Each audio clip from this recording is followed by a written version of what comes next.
Keep it cooking in the oven. The oven. The oven. Yep. The oven. The oven. The oven. The oven. Yep. The oven. The oven smells good. The oven. The oven. Yep. The oven's preheated, baby. It sure is. We got our boy over here to my left. He's been covering the NBA since he's 18 years old. Now site manager for the NetsDaily crew. The best dressed reporter in the game, Anthony Puccio. Thank you for coming, brother. I appreciate it. Thanks for having me on, guys. This has been a long time coming, man. We go a long ways back, so this is a nice full circle episode for the oven. Mario, tell us a little about the oven, my man. I'm Mario. That's my Croatian co-host, Franco, a.k.a. Papa Fazul. Papa. We're the Oven Podcast. Don't forget, follow us on all socials. Keep sharing the show and spank that subscribe button. Anthony, I'm jumping right into it. I want to know your thoughts on the current situation, the lack of hype, fake hype, around the joke that they call the WNBA. I want to know your take on the WNBA, how you feel about it.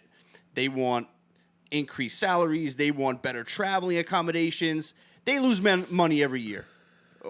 How do you feel about the WNBA and what they bring to the table? They want more money in their media rights deal right now, and it's complicated because right now the WNBA was not expecting to be in the position that they're in. With Caitlin Clark and Angel Reese, their revenue has gone up, right? But considerably. You look at their past, obviously, as you mentioned, losing money, having to kind of bank on the NBA to survive. Now they're in a position where they actually are staying afloat, but they were not ready for any of this. So, like, you see, like, chartered flights, they were not able to even get that until this past year.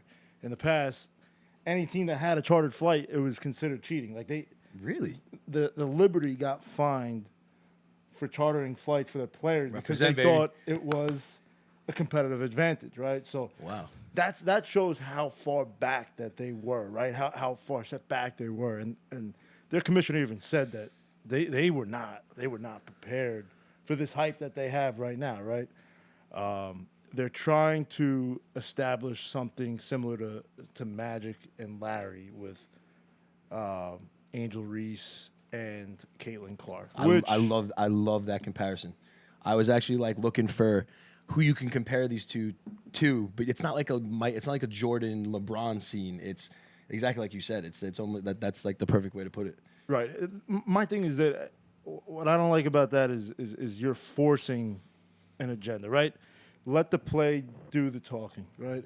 And right now they're doing it. They have this golden opportunity right now, and they're trying to run with it, right? Because they're starving for some hype around the league to finally not be in a deficit. Right. You know, they saw an opportunity, and they're really trying to run with it. So you 100%. can't blame them for that. No, absolutely not. It's just I want to see them show it on the court, and also something that I just think about is like you look at Twitter discourse, you look at Instagram discourse, and you pin a black player against a white player, and you see people just hating on each player when sit back and enjoy the game, man. Like enjoy these two players. Yeah, it's like that's the headlines you want. Like you have a prime like opportunity here to really sell some, Caitlin Clark, Angel Reese, and you're pinning them together. Man, how about you bring the league together and bring the face Asia Wilson, bring Kelsey Plum, bring all these girls together and put these girls on a pedestal, man. Put these women on a pedestal. It's for me, it's just like it's almost disgusting, like what the media does, and we're part of the media, and it sucks. But like for me, I would never be pushing that agenda of these girls hating on each other. They look good in the WNBA game when the All Stars versus Team USA. Right. Yeah. I mean, they beat Team USA by 8 points. It's for me, it's almost disgusting to watch what these guys are At doing. a time when society is polarized enough. Yeah. Right. But again, the media feeds off this. You have to create storylines. You have to make money. Like you said, they need revenue, and right now they're banking on those two to really not just revitalize the game, but actually build the game the same way that Bird and Magic did. Who you think wins Rookie of the Year? I think Caitlin Clark is going to win it. Right. I mean, I don't see how she doesn't, especially now that she's kind of going off. First triple double as a rookie in NBA in WNBA history. That's kind of wild, dude. And she was getting her ass kicked early. Like they was, they dude. were battering her. She down. was. And they were welcoming her to the league. Absolutely. Like that's but they fucking welcomed her, man. Like and she wore it. That's how it should be. Yeah, though. Look, like Rook, you got this hype.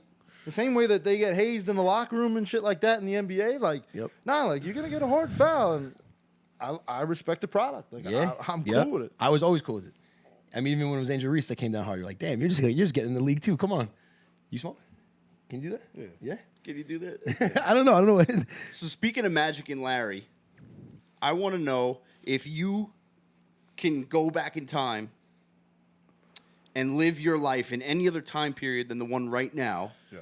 Which time period would you pick? NBA related, sports related. Anything, whatever comes to your mind. Ooh, anything. Any time period in history. Listen, you brought it back to Magic and Larry. You got it going, so I'm running with it. If I had to pick a time period to live in just my life, like the Yeah. 60s and 70s Woodstock era, yeah. I was But- literally just thinking the same Right? exact thing. like, damn, that would I be feel like I've been living in I the feel Woodstock like you era have to anyway. pick one. I know. I feel like you got to pick one: 60s or 70s. I would go 70s. late 60s. Late- Right when Woodstock, right when Woodstock was hitting, man. Like, ooh, that LSD must have been tasting good in Woodstock. Like you see those videos and stuff, man. I mean, now they had like Travis Scott just had that huge concert. I Yeah. mean, and that when Woodstock blew that out of the Yeah. water, nuts. What are you picking? I'm 70s. 70s? Yeah, I'm a 70s too. Yeah, 70s. Absolutely. I feel like everyone was just so happy in the 70s. Yeah. For me, it's like the disco. I got all the chest hair. I got the curl. I got the curls in the back. Okay. You got waves, dude. The vowel at the end of my name and the gold chain. I would have been running the disco. I would have been 11 out of 10. You'd be a disco instead Disco of hippie. 70s. Yeah. you be a hippie Disco or I'd be a 70s. hippie. You'd for be a sure. hippie. Yeah. The chest hair popping out. He is a hippie. Yeah, you're right. Like he said, I just don't. I just don't wear the hippie clothes. I do everything that's prototypical hippie does, just in regular human clothes. And just so you guys know, side note, we have the event at Ohika Castle next August 4th. And It's 5th? the 1-800 Liquors D-Up Cancer. Yep, D up on cancer. August 4th and 5th. And Franco is being styled for that weekend. And I man. couldn't tell you guys how much joy that brings me. If I could choose one friend that I really, really, really wanted to not have to dress himself, it's this fucking bum right there. But go on. Fuck That's you. all I'll say about that. Esther Lamore is about to style me up. Thank I cannot you, wait. Esther. I cannot wait. She's sending me over some nice tuxes. We're meeting in the city next week, but Ohika Castle next weekend. Ooh, it's gonna be a show. Who's the most famous contact in your phone right now? I knew you were gonna do that. That's a good, very good question. I would say Mark Cuban. Wow. Marky Mark. Where would you put him on the list of Shark Tank hosts? Like 1 to 5. Like my number one. You gotta be. I don't really watch Shark No? You don't watch Shark Tank? Nah, I know Mark through Yeah, yeah, Netflix, yeah. the Mavericks. Yeah. I don't really watch it too much. How'd you guys end up getting so close and exchanging numbers? That was one of the first real big celebrities I ever spoke to. Like I think I was like 19 years old. There was a photographer. His name was Gemini Keys. He was a freelancer. He didn't make a lot of money. And he was always a good role model for me. He always pushed me to kind of do things that were out of my comfort zone. Again, I didn't know. You step into it, you know how to write maybe. You know about ball, but you don't realize that, yeah, Mark Cuban owns his team, right? Like Mark Lazary owns the Bucks and Bill Clinton is sitting right there courtside, right? So I see Cube sitting there and my boy Gemini Keys hits me up and he's like, bro, just go talk to him, right? Like just go. I'll get a shot at you, right? So it was the first picture I ever got. My family, everybody was hyped up. I remember I sat down and I was like, I got a couple tips for you to be successful. And he looked at me like, what the fuck? And He's like, I'm interested. And I sat and he looked at me like I was crazy. Like I had 10 heads and I was like, I'm just messing around, Mark. I just want to introduce myself. And, at that time, again, you're a college student. You don't really know, like. That was a good opening, Yeah, it's bro. a I great like opening. that. That was good. It's what you learn about meeting these people, especially the Cubans of the world, like the Bill Clintons of the world, like these, not just superstar athletes, but these people that are beyond the realm, the 1%ers, like Michael Rubins of the world, is that ultimately at the end of the day, like they're still human beings too, and they're not here for that small talk. They don't want their beak being wet by every single person that already does that. They want to laugh. They want to have a good time. So that was always my approach, and I took that at 19 years old and was like, fuck it, I'm gonna run with this style with everybody that I talk to because this is who I am. Like this is how I act with my boys. This is how I act with you guys. That's I talk it. to you guys, and that's how I took it into my professional world. So it's hard at first. You get that goosebumps, but once you get through that first one, it's like doing a cold plunge. Once you get in that bitch, you will be fine doing that going forward. That's it. Absolutely. I love that, bro. So, you're around celebrities. You're around, again, these one percenters. Yeah. We're 3 Levittown guys sitting right here, right? Yeah. So what do you have to say to that small town kid or that suburban kid who thinks that, they can't do something special with their life? They can't do something different. They can't have these opportunities. What would you say to them? Get off the island first of all. And not move. Get some experience. Learn different cultures. Go watch an AAU street ball game. Really, go in Lincoln Park in Queens, or go in Brooklyn and watch a game in the projects, and really learn different cultures. Learn different types of people out there, right? So that you can understand their side, your side, and you could kind of come to a middle ground so that you balance yourself. After that, if you want something, you really got to ask yourself, like, some people want it, some people need it. Some people want to be average or okay with being average. Some people want to be good, and some people want to be fucking great. And if you want to be great, you have got to do whatever it takes. So for me, my personal experience was very extensive. My house was getting evicted. My father was sick. It was something that not only that I have to go and, like, I wanted to go chase that dream that I had since I was 5 years old, but I had no other choice. So any kid that I would talk to around here, right, it would just be if you want it or if you need it. That's it. And so sometimes it's as simple as that. And then once you go, don't stop. That's it, brother. It's all about just staying consistent in this world now, Especially for us, the blue collar workers over here. It's cool to be sitting here like this, though, having these conversations. But it's awesome that you were able to rise to the occasion and realize that you had to make something happen, and now look where you are. So that's awesome. Good for you.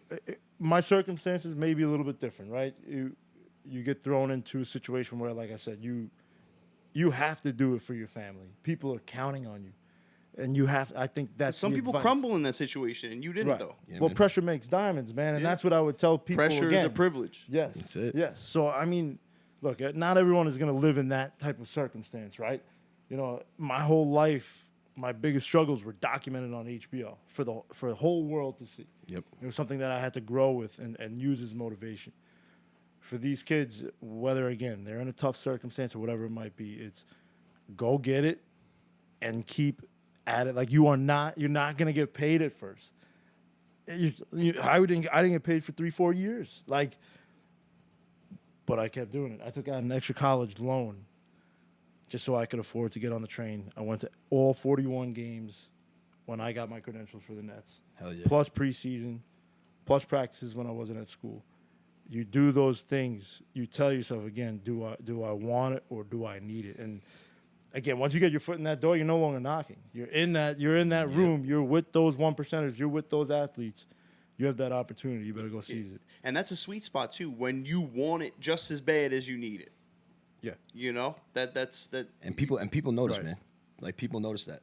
Yeah. People notice you showing up. Yeah. People see you consistently coming in, and they're like, all right, we need to know who this guy is. And then once they know you, they bring you right in. Right, and you even introed me as the best dressed, and I think maybe you should get your eyes checked, but no, Come on, you got the Ricky jersey on, bro. but it's something in Brooklyn that's become kind of an MO, is that I always wore a suit. It was something my father taught me, my grandfather taught me. They were on Wall Street, and it was always like, nah, you show and you show professionalism, but not only that, stick out a little bit. Use a little bit of your own flair, like your own personality with that professionalism. Absolutely. You see, with your gold chains out, floral shirt, you know what I'm talking about. Yeah. He's got the birds I'm a on. floral guy. No, I'm not 100%. dissing you. I'm saying. No, yeah. And Absolutely. we all have our style, but like, 100%. how do you make that impression, right? You're sitting on a podcast right now. You're looking into this camera. You as well. You want to make an impression. You want to look good. I'm wearing a Ricky Henderson jersey. Shit, I want to look good on the Oven Pod, man. That's it, baby. So when you show up to these games, it's not just the people that you work with or, the security guards. It's the players. I got to a point where I had a brown suit. DeMarre Carroll came up to me and says, "Man," he starts feeling. He's like, "Shit." And DeMarre Carroll was one of the best dressed players in all of the NBA. He took great pride, and he says, "Yo, what color is this, bro? Like, I'm about to cop this. Like, where did you get this? Like, I think this is a rust." And he's going through all these different types of browns. I'm like, all right, like, Now I'm going to show you up every game. And at the end of that year, he and I did a contest. He tweeted it out. His suit versus mine, and Nets fans and NBA fans chimed in who they liked more. So I think that first impression and how you dress, how you act, how you conduct yourself, there are millions of people that want to do what you want to do and what you dream of. But how can you stick out? Other than making your content good and your actual work good, how can you stick out and separate yourself from the rest of the pack? And that part of that is absolutely how you dress. Yeah, I agree with that. I'll bring it back to college. When my roommate from college, DJ, told me you can never be overdressed or overpaid, and I never forgot that. Yeah, Truth. dumb. It really is. That's the truth. Truth. So you talked about getting away from Long Island, but I want to bring it back to Long Island for a second. A lot of these smaller networks, they can't compete with the big guys like ESPN. Right. Yep. Right? So how do we bring back some growth to the local networks here and to keep the Long Island hype and Long Island-based athletes and news soaring in a way that allows the local networks to grow and maybe not ever compete with ESPN, but make a name for themselves? When you mention Long Island, I think of Newsday right away. I think of a local newspaper like that, Newsday, and how it trickles down to all the smaller papers that are covering our towns, right? Right now, not just in sports media, but in media in general, we're having a problem where local journalism is getting misconstrued with what I think is PR, right? So when we talk about sports journalism, media, what's happening is a monopolization, right? You see Woj of ESPN breaking every news story in 2024 for the NBA. Yo, everything. And it's no discredit to him. Adam Schefter, NFL. No discredit to him. A Long Island boy right there. Yep. Jeff Passan, ESPN, MLB. Again, no disrespect to these guys. They put in the work. They got to where they are for a reason. But we misconstrue the idea and the power of social media because these agents and these managers that are leaking these things that have their narratives or agendas, they don't want Newsday behind a paywall or people that aren't ordering print paper anymore to break the story because they have an account, they have a whole system through ESPN where they televise their games, where they do everything, where they say, nah, we're going to let Woj drop that bomb, right? And instead of some Long Islander seeing it or people that might or might not even get the paper, maybe hear about it, versus them making sure they get as many clicks and clout as much as they can. And how do you do that? You monopolize an ESPN. And that goes against everything that journalism and media is about, right? Exactly. And I'm not trying to get all philosophical with you guys, but Pulitzer did say, like, our media and its republic rises and falls together, and right now, it's in bad shape, dog. And look at the state of, where we're at right now. It's a very, very confusing time where you don't know what to trust. You need local journalism. Right. You need people that are on the ground in sports. Like local journalists cannot even get in the locker room sometimes. So how are you going to get that interview? How are you going to get that source? How are you going to build those relationships, right? Yep. You can't. No, you say it's simple. We can't. Right. But we'll lay the red carpet down for anybody that works at an ESPN type. I can't even think of another network. Like that's what's crazy, and it's not, again, to diminish anybody that works there, but more so a microcosm of a bigger issue that we have in journalism in general. No, I'm happy we have like a space that we could talk about it at too. It's crazy. It's crazy. It really is a problem. I mean, ESPN. I don't want to go off what we were talking about, but ESPN right now is going to have an absolute field day. With Bronny, right? That was like, to me. Listen, I want this kid to succeed more than the next guy. Yeah. But it seemed like to me like he just didn't earn his stripes. I don't know if he deserved that contract right off the bat. I think maybe he should have went back to USC for a year, grow a little bit. But ESPN, I feel like, is going to push that narrative moving forward. They have someone to cover for the next 10 years now. Right. With the name James on their back. ESPN and all the social media accounts that know they're going to get clicks and make. That's the only way that journalism and media makes money today is by getting clicks if you're utilizing those platforms. So you knew they were going to run with Bronny. You know that everybody's going to run with Bronny. But again, it's a smaller issue to something that's bigger than just Bronny. He's a perfect example of just the era we live in of highlights versus actual like product, right? Like execution, who your father is. This is a very, very, very unique case, right? Like, but for the NBA, I look at this. I was at the draft and I was waiting. I was at the first round, first night at Barclays Center, and I'm waiting for his name to be called because I'm thinking to myself, if this is a real product, the NBA wants me to take them serious as a fan, as somebody who loves this game of basketball before they love the NBA. Like, if I'm another team. And I know that LeBron is going to go wherever his son is going to go. If I'm not taking Bronny, then I'm at least telling the Lakers, send me 5 first-round picks. Something. Because, because that's the plug right there. So, didn't they? so wrong. I heard something. This could be fake news, but I heard something about they were contacting every team saying, other than Arizona, Phoenix. Other than Phoenix. So other than Phoenix, they said, if you draft Bronny, we're gonna go play in Australia. I don't know if you heard that, but like, isn't that in itself? Like, whether it's true or not, it's like the fact that there were repercussions and this pressure on other NBA teams to not draft this kid because of LeBron. One, like, obviously the NBA wants him to stay in La La Land and everything like that. But two, yes, to your point, like, bro averaged 4.2 points per game like, come on, at man. USC. Like, I mean, let's get real about this situation. Like, right. Are we actually taking our game serious? Is the game what's important, or is it something more than that right now? Go back to clicks. It's back to clicks. Yeah. And LeBron gets to accomplish something nobody else has ever done in the NBA. He gets to play with his son. It's a dope storyline. It's something that ESPN will be talking about every single day. Yep. No matter what he does, if he claps on the sidelines. I mean, I saw it with Thanasis Antetokounmpo in Milwaukee with Giannis too. Like, this is a similar situation in the sense that there are a bunch of guys busting their ass that should have his spot, but because he's Giannis's brother, he's gonna be on this team. And look, he's on the sideline. He's his hype man. He makes the superstar feel comfortable. But again, if you want me to take the game serious, there are millions of guys out there competing in the G League overseas.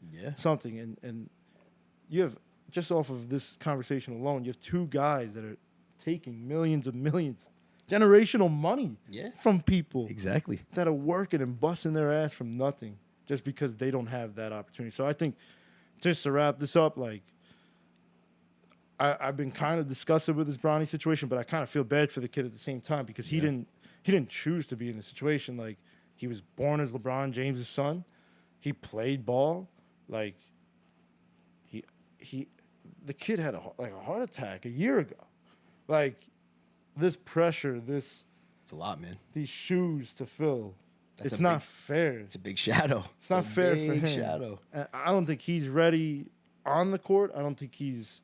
I mean, I don't know him as a person, so I can't speak for him or anybody that knows him. But I don't know if he's ready to be playing with big league players and be an adult yet. And that's the problem. You're not just hurting the game and setting a precedent, but you're putting a kid in a situation that he's probably not ready for. And he's a kid. Setting him up for failure. Yeah. I mean, again, like I said, you hope to see him, sustain and build off of each year, but you never know. Or underperform and get the fuck out and make room for the next guy, like you said. Right. I was at the draft. I wish that he went undrafted so that 60 kids that were probably more deserving than him got drafted. And then, you know what? You want to sign him to a summer league deal, right? Or a G League deal or something along those lines and on a prove-it type of contract. I could respect this situation a whole lot more. But the fact that he takes opportunity away because of who his father is very disheartening, not only for this kid himself, but for the game of basketball. Like, what are we undermines the doing? game. It Yeah, undermines like, the game. In the same way how this is all kind of like game-ish. The same way the superstars join forces and join a team. right. It's Right. like they're doing things behind the scenes and kind of like twisting the layout of the game. Yeah. And it's like, how do you feel about that? Well, we laughed at when they said, the script with the NFL, and no, there's not a specific script that there is, but If you believe that, you're right. like, come There on. are priorities they're pushing for sure. Right. It's not to be conspiracy or cynical. It's more so to say, like, the second that they knew Bronny was going to USC, even before then, this has been planted, that LeBron was going to play with his son. Like, Yeah. And again, it's not to say there's a script, but more so the NBA and these sports, these leagues, they know what they're doing. If you watch The Boys, I think about a lot of these leagues like Vaught. I see. So I've only watched the first season. Is that a crazy thing? Oh, I've only watched the first season, but I know about all this. You see, they're doing a prequel. They're coming out with a prequel for it. they did. Oh, Gen that's V. it. No, like another Another one. one? Yeah. It just came out today. Give me all. Give me all. It's very interesting how they make it existential, though. And sports idea is just that they know who they want their next one to be, and that's good. You have to prepare, right? The WNBA, we started with that. They know that Caitlin Clark and Angel Reese are going to be their next storyline, so they're going to pump them up and do whatever they can.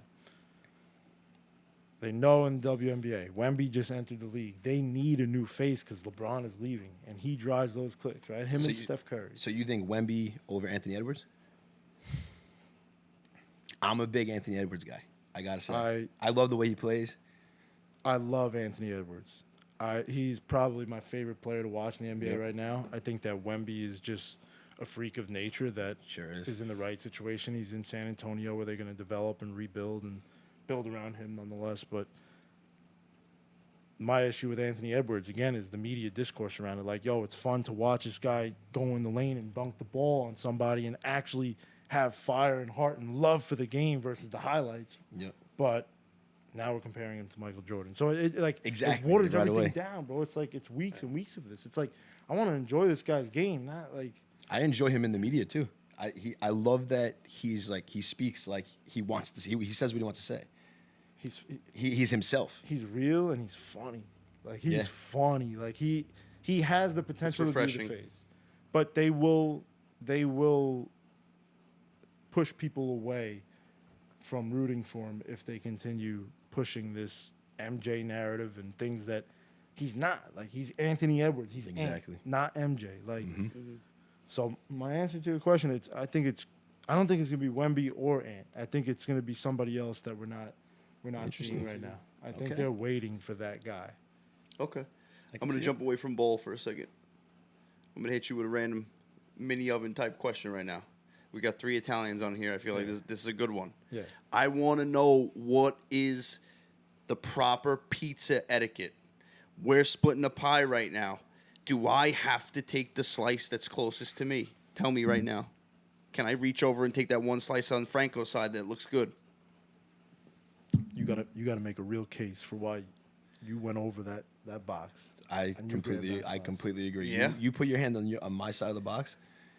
Right. So luck of the the draw, proper pizza etiquette is to take the slice closest to you. Yeah, but again, if you're like I could only eat corner Sicilian slices, Okay. and you're in that middle. You're a corner guy too? Yeah. I'm the crust, but like middle crust. I don't need Okay. the corner. Too much crust. You know how I feel about crust. Sometimes. Crust for me, dude, is not like when I eat the personal pizza, I eat the middle of the pizza, and then I focus on the crust after if I'm still hungry. It just makes no sense not to eat all that crust. It's not the best part of the pizza. Sometimes you need the crust to get the plaque off your teeth. I use it as my plaque remover. What the I'm fuck? kidding. I totally made that up. I was like, what? That threw you for a loop. Yeah, I'm thinking. I've never seen you fucking do that. But honestly, I'll stick to the proper, like, I'll take the slice on my side. Unless no one's looking, I'm definitely, if I see a slice I like on the other side, I'm pulling apart and I'm taking that one. Even if it's not the next one. Well, what if there's meatball on the other side and it's plain? No, I'm talking about the same, all the same slices. Yeah, no. You got to come up with a good reason. Okay. Before Franco hits you with the final question, tell everyone where they can find you. Pooch on Twitter, Instagram, Facebook, netsdaily.com for my written work.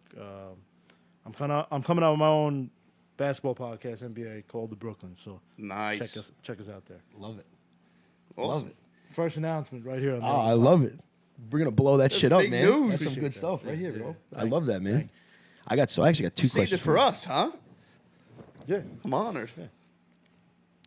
Nowhere. I got two questions for you. Shoot. I want to know your top 3 basketball movies in order. Love and Basketball. Okay. Number 1. I feel like I had a feeling you were gonna say that. Now I'm gonna ask both of you guys. Does Uncut Gems count? No. Ooh. I would say no. I would gonna say say no. Yeah, I would I'm say gonna no. say It's no. not like that's a good case. You drive a good good- case. That's a good. I think it is. But Uncommon. If it was a good movie, maybe I would have let it Oh slide. wow! I was just uncommon opinion. I'm not a big fan. wow. That's a rare agreement Wow, you just saw dude. right there. Okay, Jay, come on. Man. I love him, but Ah. still, it's Adam Sandler's got. Just stick to the funny, dude. Like don't push Spanglish on me. I don't fucking want it. You know what I mean? Yeah, I hear you. It's fair. It's fair. Fair assessment. Stick to but- your genre. All right. Yeah. All right. So Uncut Gems doesn't count. Doesn't count. Doesn't count. It's an oven rule. And hated by the oven too. It's getting burnt and taken out. Not even As you we- can't eat as we that. speak. You can't eat that, baby. I would probably say Coach Carter 2A. Hoosiers like 2B. 2B, 3. Like, okay. I love those two movies. Coach Carter has the best soundtrack, agree. maybe to any movie ever. I agree. Like Twista and Faith Evans, Hope. I know every word to that. I can rap every word to that. I'm gonna drive home after this, and I'm gonna put that on. I'm gonna blast that going down. I'm down driving 120. with you after this. Do not fucking put that on. Play Let the Drummer Kick. I'll open the door and Yup. roll out. What's your number 3? You said a 2A, 2B, so I'll give what's the 3? It's tough. We can't say The Last Dance is a movie, right? No. I mean that's probably one of the best ever, but we can't say movie. That would be more like a documentary. That's tough. That after that, I think it gets cut off. You have. Oh, throw me a dude, couple. Space Jam. Space Jam, my Yeah, number what am I 1. thinking about? All right, Space Jam. Yeah, That's your Spa- number 3. For the So that's your nostalgia. number Yeah. 3. that would be my number 3 Okay, for there you sure. go. So that's my mean, number 1. You want to know where LeBron is way behind Jordan in Space Jam. Oh yeah, I mean Oh nothing my like god, the original. dude! It's tough to remake a movie like that. But my number 3, so my number 1 is Coach Carter. My number 2 is Space Jam. My number 3, White Man Can't Jump. That's Okay. another one I'm forgetting. You know, they're all somewhere in that 2A, 2B. Yeah, 2C, all 2D. wrapped in the middle. Yeah, for me it's Space Jam. Like Mike, number 2. Oh, And then dude. number 3, I got Glory Road. That's a. Yo, like Mike with Tea I Time. think you came in and just body slammed us right there. Yeah, Dude. honestly, Kobe. Bullet. The like Mike. Wow. God bless. I was waiting for him to say Air Bud, but Yo, dog, don't make jokes about everybody. Right? It's my dog's birthday. I love it, today. dude. I Hey, got a happy little birthday. Extra sentimental value to dogs. oh man. One person. This is the last question we got for you. One person that you could sit down to, have dinner with. You could ask any questions to. They got to answer them. Who would it be? Alive or dead? Yep, dead or alive. Damn. I didn't put that on the fucking notes. No, that's. Ooh. I always said Jim Morrison of the Doors. Wow. I thought that his life, his music, his poetry, his interest in philosophy and things that like were so beyond music, and like him being the figure that he was. It's a very uncanny answer, but like I would love to hear like what that time was like. That late Your 60s. 60s, your late 60s. And he's one of the first of the 27 Club. Like, Oh, I was just gonna say, yeah, Yeah. 27 Club. yeah. Crazy. Yeah, that club On is the- freaky. And on the spot, I love that answer. Yeah. Right out. That was great. Jim What do Morrison. you guys got? People ask us all the time. We'll tell you off camera. We'll tell you off camera. Yeah. Because it goes.